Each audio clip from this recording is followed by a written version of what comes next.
Canadian astronaut Jeremy Hansen is going to join the crew that will helm Artemis II, the first trip to lunar space in 52 years. The 47-year-old colonel says the mission is going to need all hands on deck. The other aspect of it is just us sharing this inspiration of collaboration for the world. That's a big part of our job, is to tell that story. You're helping us tell it right now.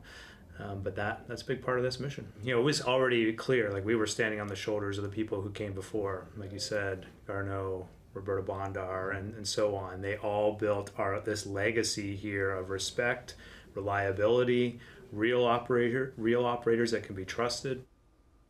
Hansen's from London, Ontario, and is a former fighter pilot. He says the mission is a reminder of what big goals, collaboration, and a can-do attitude can achieve. With more on what this mission means, we are joined by an astronaut who is always exploring, Dr. David Williams. Thanks so much for joining us today. Oh, my pleasure. Thanks for having me on the show. So let's talk about what's ahead in the near future then for Jeremy.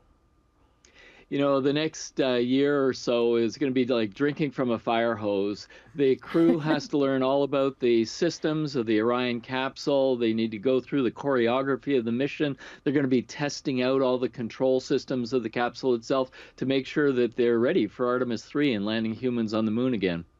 Okay, and we noticed in the news conference yesterday, there's a lot of Canadian interest on this because there is a lot of Canadian business that's invested in this. Oh, there's no question. This is a tremendous opportunity for Canada. In fact, it goes back to the history and the legacy of the Canadarm. You know, we have Canadarm2 on the International Space Station. I was lucky enough to ride on the end of it. Canadarm3 will be built for the Lunar Gateway space station that will be orbiting the moon in the future. And as a result, we've been able to work out the opportunity to get Canadians to fly on these Artemis missions. So Jeremy is going to be flying on Artemis II. We will have a subsequent Canadian astronaut living and working on the Gateway Lunar Space Station. This is a really exciting opportunity for Canada and our space economy. Because the Canadarm is built at MDA, which is in Brampton. Yes. Yeah, it's basically this is about more jobs and more opportunities for Canadians. And we saw that in the last federal budget, the huge allocation towards supporting space and developing this capability in the future. Right now, the global space economy is around $350 billion. Our portion is roughly 5%. I'd love to see that grow to 10% because in the next 20 years, we're talking about the space economy growing to in excess of $1.1 trillion.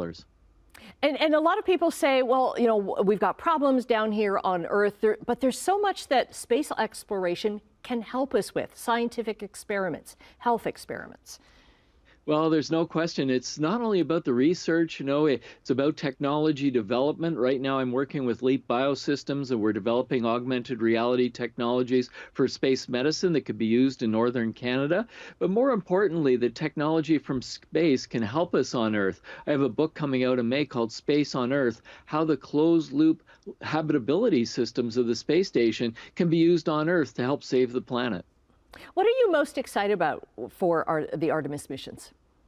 You know, I am absolutely thrilled to see Jeremy assigned to this mission, to see Canada part of going back to the moon. Canada was the third country in the world to send satellites into space. We're now the second country in the world to send humans to the moon. That is absolutely incredible. So the future for Canada as a major spacefaring nation is a really exciting future. Because no, we're just not talking about the moon. It's the moon and beyond. It's going to Mars. Oh, there's no question it's beyond.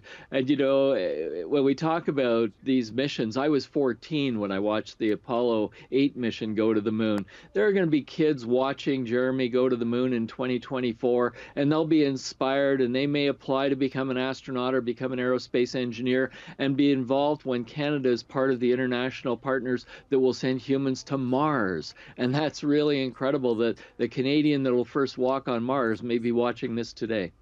That's very exciting to find out. Dr. Dave Williams, thanks so much for chatting with us this morning. We're going to have to book you back on the show to talk about your new book, which is coming out in May. Thanks very much. My pleasure. Thank you.